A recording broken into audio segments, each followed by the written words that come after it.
And welcome back. I've had a chance to cover the Bill Wilson Center for the news and did some community events to benefit the organization. And I've always been amazed at its scope, its goals, and the enthusiasm there. Joining me right now is Montez Davis, the manager for the Bill Wilson Drop-In Center, the only program of its kind in Santa Clara County for displaced youth, and Desiree Garrido, a live coach and vitality strategist, a first-generation Filipino-American who provides coaching and consulting for people seeking to change the quality of their lives. Both of you, thank you for being here. Thank you. Just give us an idea. First of all, I know a lot about the Bill Wilson Center. A lot of people in the community know about it, but give people sort of an overview of the program itself and where it started, where it is now.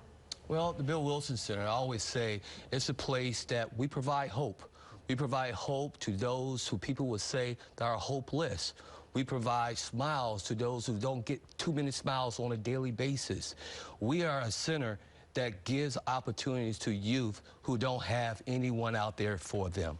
When you say youth who need help, what are some of the basic areas that you find that you need to kind of target in terms of being able to help the most youth as possible? You're talking more about education, workshops, life skills.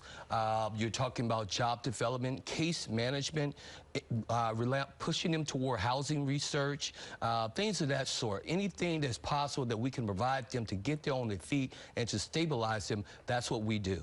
Now, over the years, I've done stories over at the Drop-In Center. It's a very unique program. Give us an idea in terms of the way it's structured and why it's particularly effective in terms of getting youth help.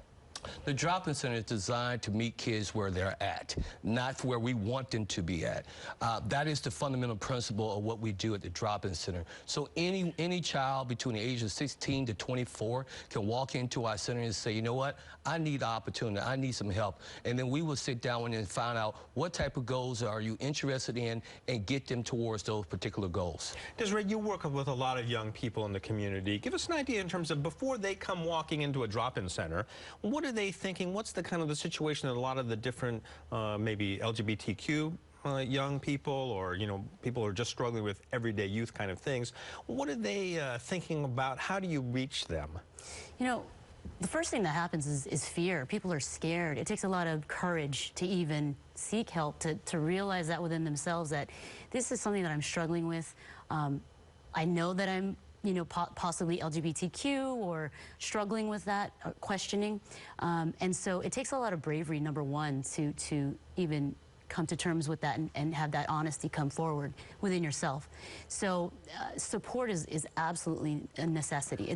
It's paramount to pushing one to really realize, you know, that it's okay. I'm normal. I'm just like everyone else, and I deserve just to live that, you know, that bright life that everybody deserves. What do you do through your coaching that gets through there? It's actually very similar to the center, and I meet people where they're at. And people come to me in particular when they need clarity, you know, they need a shift, and they know that a change is necessary in their life in order to increase the quality of their life.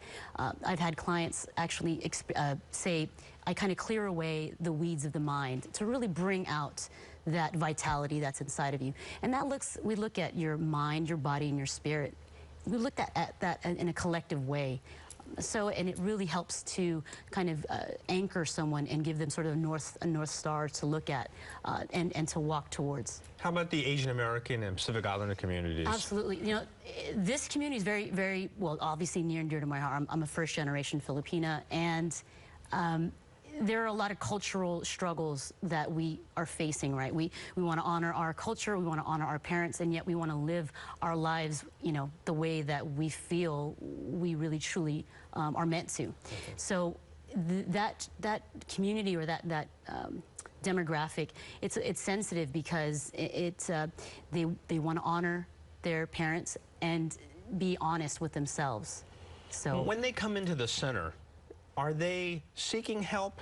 Are they naturally, by the fact that they've even come into the center, are they already open to help, or do you still see resistance when they come in? It could be both.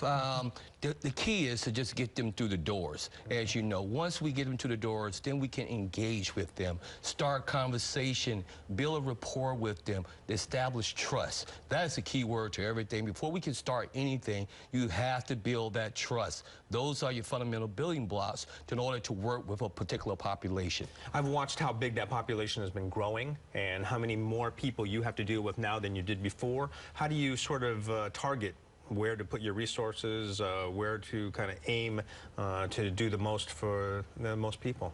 It's all about person. It's all about the person. It depends on what the client is actually looking for.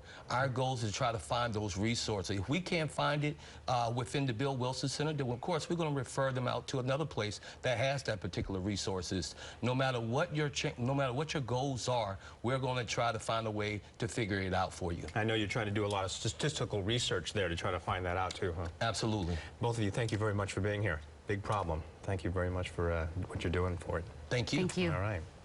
Well, next, the Housing Trust of Silicon Valley. How do we find homes for everyone? Even people with the money are having trouble. That's coming up.